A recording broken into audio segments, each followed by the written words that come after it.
Kitab Matius.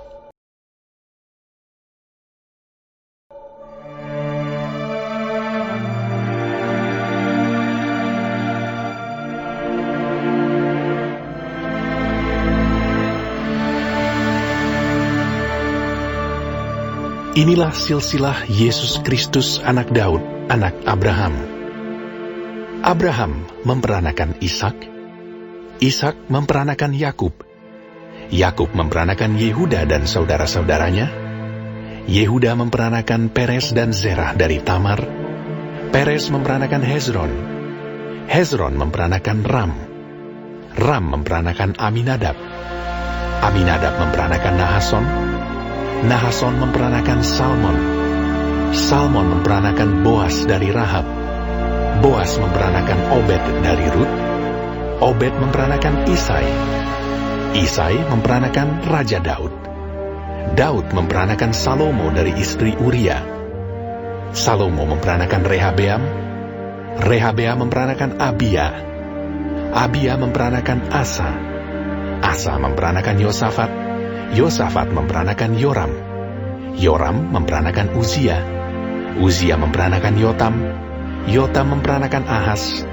Ahas memperanakan Hizkia, Hizkia memperanakan Manasye, Manasye memperanakan Amon, Amon memperanakan Yosia, Yosia memperanakan Yekonya dan saudara-saudaranya pada waktu pembuangan ke Babel. Sesudah pembuangan ke Babel, Yekonya memperanakan Sealtiel, Sealtiel memperanakan Zerubabel, Zerubabel memperanakan Abihud, Abihud memperanakan Eliakim, Eliakim memperanakan Azor, Azor memperanakan Zadok, Zadok memperanakan Akim, Akim memperanakan Eliud, Eliud memperanakan Eleazar, Eleazar memperanakan Matan, Matan memperanakan Yakub, Yakub memperanakan Yusuf suami Maria yang melahirkan Yesus yang disebut Kristus.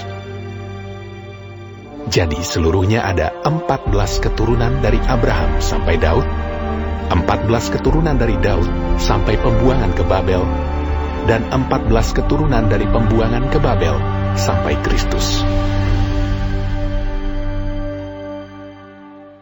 Kelahiran Yesus Kristus adalah seperti berikut. Pada waktu Maria ibunya bertunangan dengan Yusuf, ternyata ia mengandung dari Roh Kudus sebelum mereka hidup sebagai suami istri. Karena Yusuf suaminya seorang yang tulus hati dan tidak mau mencemarkan nama istrinya di muka umum, ia bermaksud menceraikannya dengan diam-diam. Tetapi ketika ia mempertimbangkan maksud itu, malaikat Tuhan nampak kepadanya dalam mimpi dan berkata, Yusuf anak Daud, janganlah engkau takut mengambil Maria sebagai istrimu, sebab anak yang di dalam kandungannya adalah dari Roh Kudus.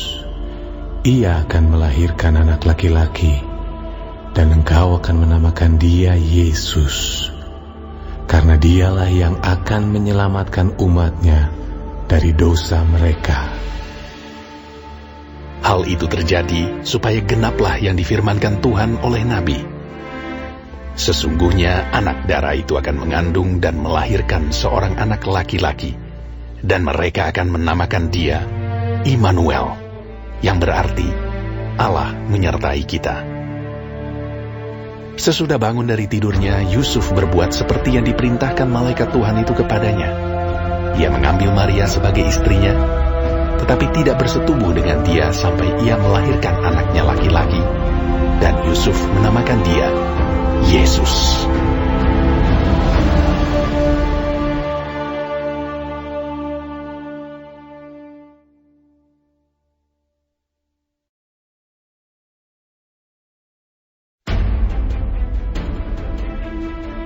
Sesudah Yesus dilahirkan di Betlehem di tanah Yudea pada zaman Raja Herodes, datanglah orang-orang Majus dari timur ke Yerusalem dan bertanya-tanya, "Di manakah dia, Raja orang Yahudi yang baru dilahirkan itu?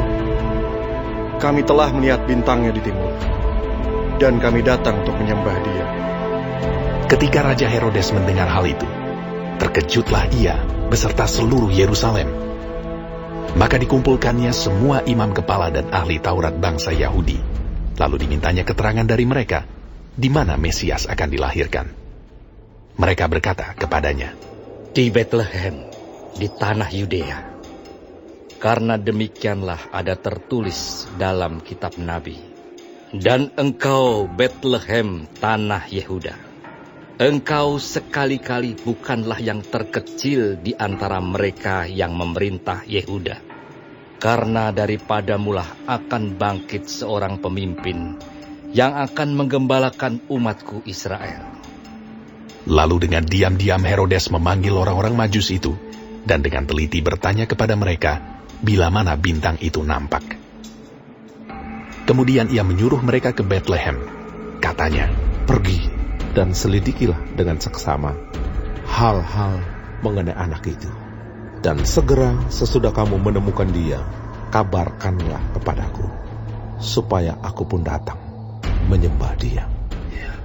Setelah mendengar kata-kata raja itu, berangkatlah mereka. Dan lihatlah, bintang yang mereka lihat di timur itu mendahului mereka, hingga tiba dan berhenti di atas tempat di mana anak itu berada.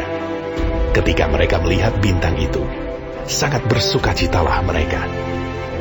Maka masuklah mereka ke dalam rumah itu, dan melihat anak itu bersama Maria ibunya, lalu sujud menyembah dia. Mereka pun membuka tempat harta bendanya, dan mempersembahkan persembahan kepadanya, yaitu emas, kemenyan, dan mur. Dan karena diperingatkan dalam mimpi supaya jangan kembali kepada Herodes, maka pulanglah mereka ke negerinya melalui jalan lain. Setelah orang-orang Majus itu berangkat, nampaklah malaikat Tuhan kepada Yusuf dalam mimpi, dan berkata, "Bangunlah, ambillah anak itu serta ibunya, larilah ke Mesir, dan tinggallah di sana sampai aku berfirman kepadamu. Karena Herodes akan mencari anak itu untuk membunuh dia." Maka Yusuf pun bangunlah, diambilnya anak itu serta ibunya malam itu juga, lalu menyingkir ke Mesir, dan tinggal di sana hingga Herodes mati. Hal itu terjadi supaya genaplah yang difirmankan Tuhan oleh Nabi, "Dari Mesir kupanggil anakku." Ketika Herodes tahu bahwa ia telah diperdayakan oleh orang-orang Majus itu, ia sangat marah. Lalu ia menyuruh membunuh semua anak di Betlehem dan sekitarnya, yaitu anak-anak yang berumur 2 tahun ke bawah, sesuai dengan waktu yang dapat diketahuinya dari orang-orang Majus itu. Dengan demikian, genaplah firman yang disampaikan oleh Nabi Yeremia. Terdengarlah suara di Rama, tangis dan ratap yang amat sedih. Rahel menangisi anak-anaknya, dan ia tidak mau dihibur, sebab mereka tidak ada lagi. Setelah Herodes mati, nampaklah malaikat Tuhan kepada Yusuf dalam mimpi di Mesir. Katanya, "Bangunlah, ambillah anak itu serta ibunya, dan berangkatlah ke tanah Israel, karena mereka yang hendak membunuh anak itu sudah mati." Lalu Yusuf pun bangunlah, diambilnya anak itu serta ibunya, dan pergi ke tanah Israel. Tetapi setelah didengarnya bahwa Arkelaus menjadi raja di Yudea menggantikan Herodes ayahnya, ia takut ke sana. Karena dinasihati dalam mimpi, pergilah Yusuf ke daerah Galilea. Setibanya di sana, ia pun tinggal di sebuah kota yang bernama Nazaret. Hal itu terjadi supaya genaplah firman yang disampaikan oleh nabi-nabi, bahwa ia akan disebut orang Nazaret.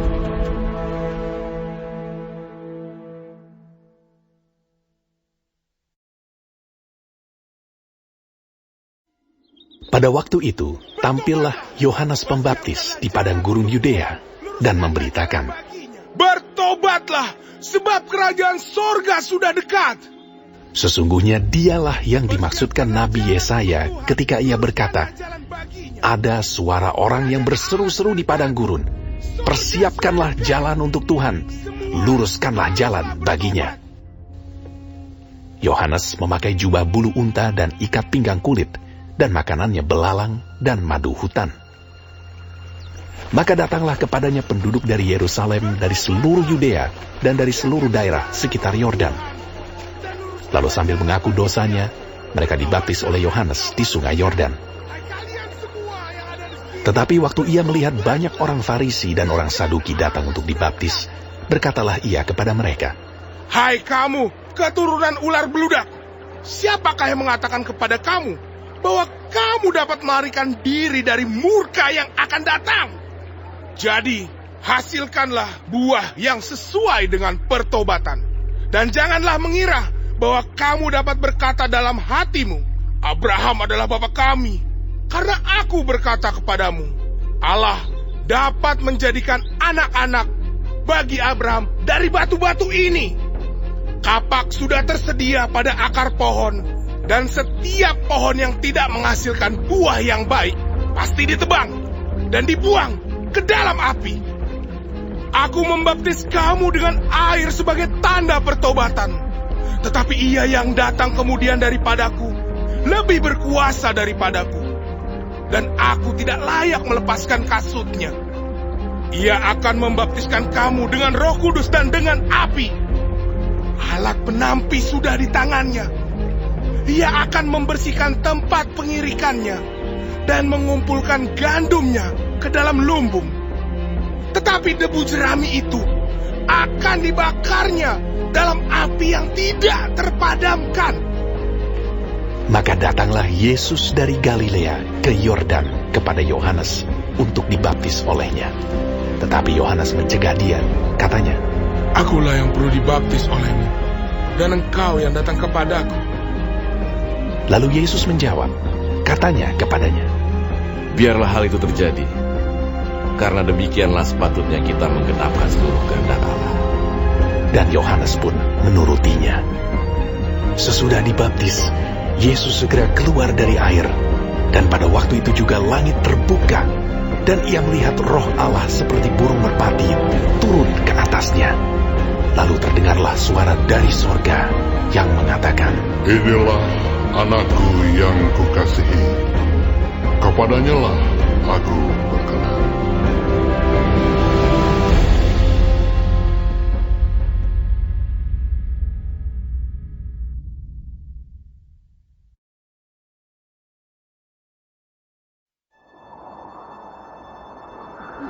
Maka Yesus dibawa oleh Roh ke padang gurun untuk dicobai iblis. Dan setelah berpuasa 40 hari dan 40 malam, akhirnya laparlah Yesus. Lalu datanglah si pencoba itu dan berkata kepadanya, "Jika engkau anak Allah, perintahkanlah supaya batu-batu ini menjadi roti." Tetapi Yesus menjawab, Ada tertulis, manusia hidup bukan dari roti saja, tetapi dari setiap firman yang keluar dari mulut Allah. Kemudian iblis membawanya ke kota suci dan menempatkan dia di bubungan bait Allah. Lalu berkata kepadanya, "Jika engkau anak Allah, jatuhkanlah dirimu ke bawah, sebab ada tertulis mengenai engkau, Ia akan memerintahkan malaikat-malaikatnya, dan mereka akan menatang engkau di atas tangannya, supaya kakimu jangan terantuk kepada batu." Yesus berkata kepadanya, Ada pula tertulis, janganlah engkau mencobai Tuhan Allahmu. Dan iblis membawanya pula ke atas gunung yang sangat tinggi, dan memperlihatkan kepadanya semua kerajaan dunia dengan kemegahannya, dan berkata kepadanya, "Semua itu akan kuberikan kepadamu, jika engkau sujud menyembah aku." Maka berkatalah Yesus kepadanya, Nyala iblis, sebab ada tertulis, engkau harus menyembah Tuhan Allahmu, dan hanya kepada Dia sajalah engkau berbakti. Lalu iblis meninggalkan dia. Dan lihatlah, malaikat-malaikat datang melayani Yesus. Tetapi waktu Yesus mendengar bahwa Yohanes telah ditangkap, menyingkirlah ia ke Galilea. Ia meninggalkan Nazaret dan diam di Kapernaum di tepi danau di daerah Zebulon dan Naftali, supaya genaplah firman yang disampaikan oleh Nabi Yesaya. Tanah Zebulon dan tanah Naftali, jalan ke laut, daerah seberang sungai Yordan, Galilea, wilayah bangsa-bangsa lain, bangsa yang diam dalam kegelapan, telah melihat terang yang besar. Dan bagi mereka yang diam di negeri yang dinaungi maut, telah terbit terang. Sejak waktu itulah, Yesus memberitakan, "Bertobatlah, sebab kerajaan sorga sudah dekat." Dan ketika Yesus sedang berjalan menyusur danau Galilea, ia melihat dua orang bersaudara, yaitu Simon yang disebut Petrus dan Andreas saudaranya. Mereka sedang menebarkan jala di danau, sebab mereka penjala ikan. Yesus berkata kepada mereka, "Mari, ikutlah aku, dan kamu akan kujadikan penjala manusia." Lalu mereka pun segera meninggalkan jalannya dan mengikuti dia. Dan setelah Yesus pergi dari sana, dilihatnya pula dua orang bersaudara, yaitu Yakobus anak Zebedeus dan Yohanes saudaranya, bersama ayah mereka Zebedeus, sedang membereskan jala di dalam perahu. Yesus memanggil mereka, dan mereka segera meninggalkan perahu serta ayahnya, lalu mengikuti dia. Yesus pun berkeliling di seluruh Galilea.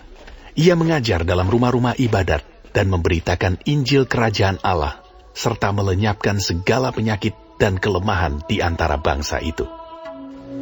Maka tersiarlah berita tentang dia di seluruh Syria, dan dibawalah kepadanya semua orang yang buruk keadaannya, yang menderita pelbagai penyakit dan sengsara, yang kerasukan, yang sakit ayan, dan yang lumpuh. Lalu Yesus menyembuhkan mereka. Maka orang banyak berbondong-bondong mengikuti dia. Mereka datang dari Galilea dan dari Dekapolis, dari Yerusalem dan dari Yudea dan dari seberang Yordan,